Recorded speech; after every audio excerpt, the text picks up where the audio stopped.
urusan mafia dan energi ini bukan urusan teknis, tapi urusan kelurusan pemimpin negara. Tangkepin gitu. Itu masih kecil banget guys yang ditangkapin sekarang, yang Timah, Pertamina. Gua rasa ini bener nih katanya.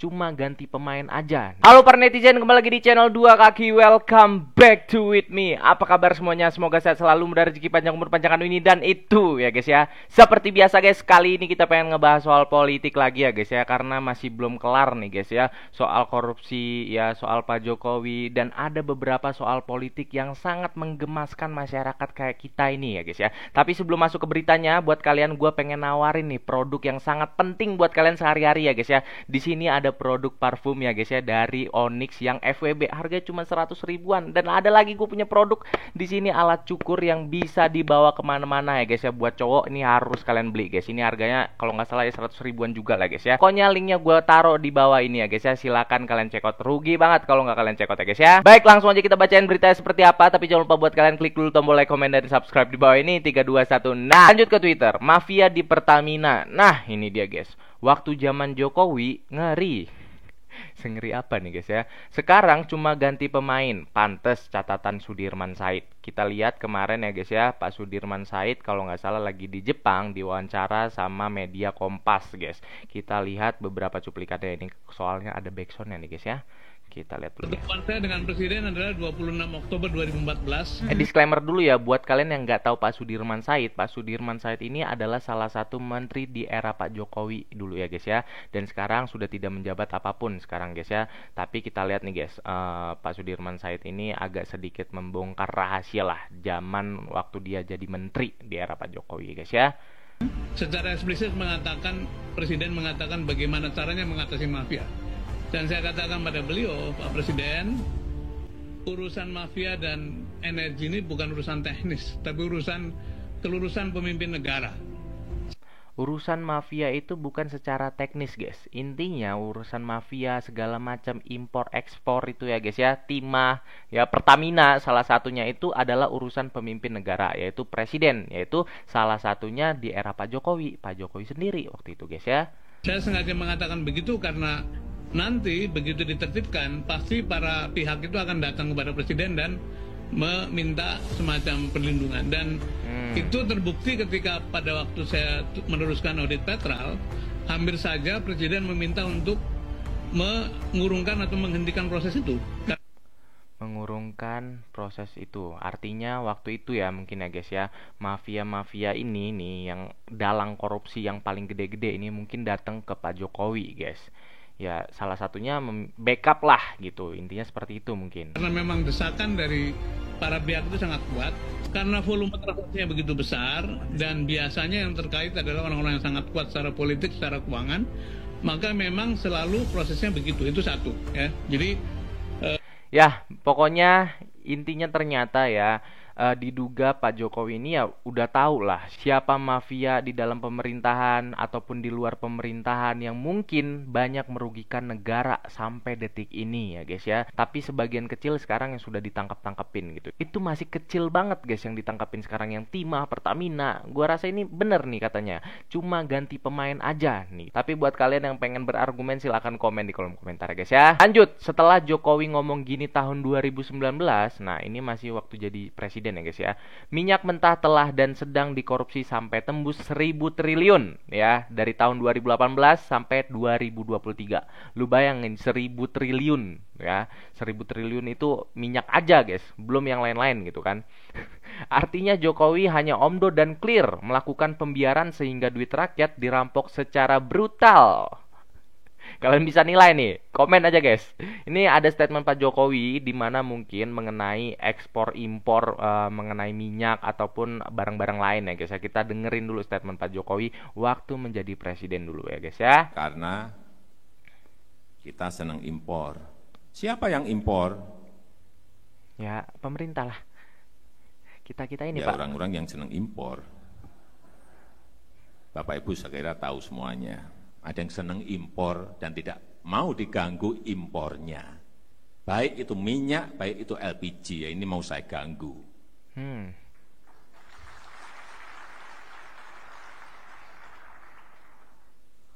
Kenapa ini tidak dikerjakan dari dulu? Karena ada yang seneng impor minyak. Saya tahu yang impor siapa sekarang. Yang saya sampaikan, kalau mengganggu acara B20, mengganggu acara B30, mengganggu tadi yang urusan DME, urusan polipropilin, hati-hati. Pasti akan saya gigit orang itu. Pasti saya akan gigit orang itu ya guys ya. Sampai detik ini ya yang ditangkap-tangkepin itu menjabat di era Pak Jokowi semua gitu guys ya. Salah satu Pertamina kemarin, dan ada beberapa kasus korupsi lainnya. Ya Pak Tom Lembong misalnya. Terus yang kasus Timah juga ya guys ya. Pokoknya masih banyak banget guys orang yang terkena korupsi ya, terdakwa korupsi ini di era Pak Jokowi. Ini nggak bisa dibohongin guys. Bisa kalian nilai sendiri, bisa kalian browsing ya guys ya. Kalau misalnya omongan gue salah gitu guys ya. Tapi kita lihat aja nanti perkembangan pemerintah sekarang di era Pak Prabowo ini seperti apa. Apakah akan pro ke masyarakat ataupun pro ke Pak Jokowi ya. Soalnya masih ada nih yang hidup Pak Jokowi, hidup Jokowi. Lanjut, belak-belakan bos Sritex ya. Sritex ini adalah perusahaan guys ya. Perusahaan yang sekarang violet ya. Kemarin padahal sudah mendukung Prabowo Gibran, tapi sekarang harus tutup permanen guys. Dan 10.000 ataupun 8.000 karyawannya sudah dipecat-pecatin gitu, di PHK lah gitu guys ya, karena tutup gitu. Ya gua nggak tahu karena apa nih guys ya, karena mungkin ekonomi kita aja nih yang nggak bagus nih guys. Di era Jokowi, Indonesia disebut negara paling empuk soal regulasi impor dan fenomena thrifting.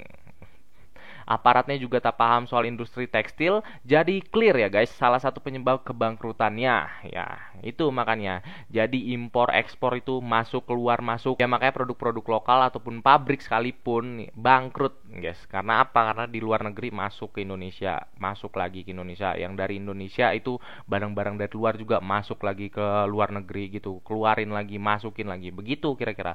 Makanya sekarang Sritex resmi ditutup permanen ya guys ya, dan ada 8.000 karyawannya sudah di PHK guys. Lu bayangin pengangguran sebelum-sebelumnya yang ada di Indonesia ini sampai detik ini pun masih banyak di luar Sritex ya guys ya, perusahaan Sritex itu. Apalagi ditambah mantan Sritex yang otomatis sekarang lagi cari kerjaan gitu guys ya. Lanjut, sebanyak 500 pegawai otorita IKN resmi mulai bekerja di ibu kota Nusantara ataupun IKN. Benar kah ini?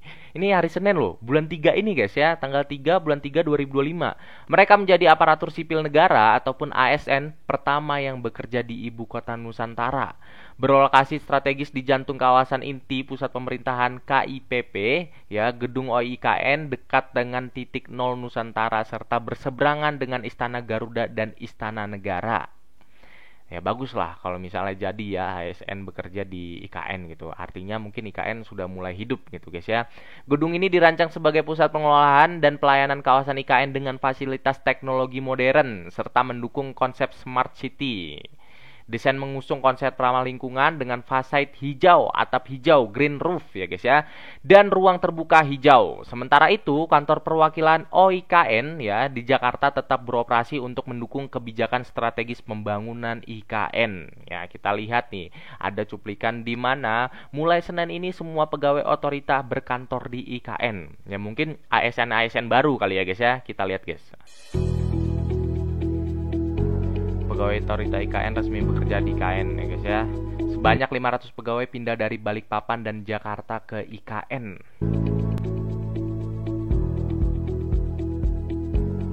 Gedung OIKN punya 5 lantai dengan fasilitas canggih dan modern.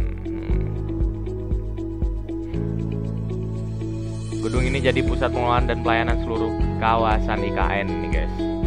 Bentuknya membulat sebagai simbol pusat pemerintahan. Ya memang modern sih bentuknya guys.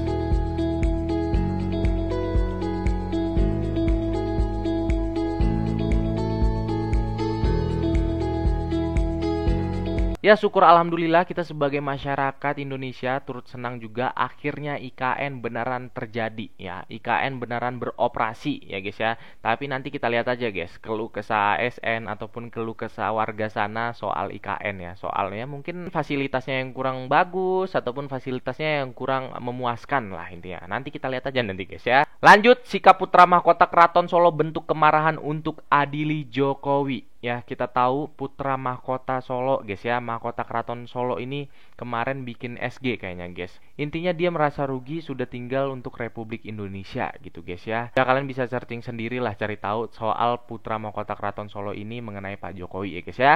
Baik teman-teman, sekaligus ini menutup video kali ini ya. Terima kasih buat kalian yang sudah nonton. Pokoknya kita nantikan berita politik terkini lagi ya guys ya. Jangan kemana-mana, silahkan subscribe terlebih dahulu. Terima kasih buat kalian yang sudah nonton. Gua Dua Kaki undur diri. Sampai jumpa nanti.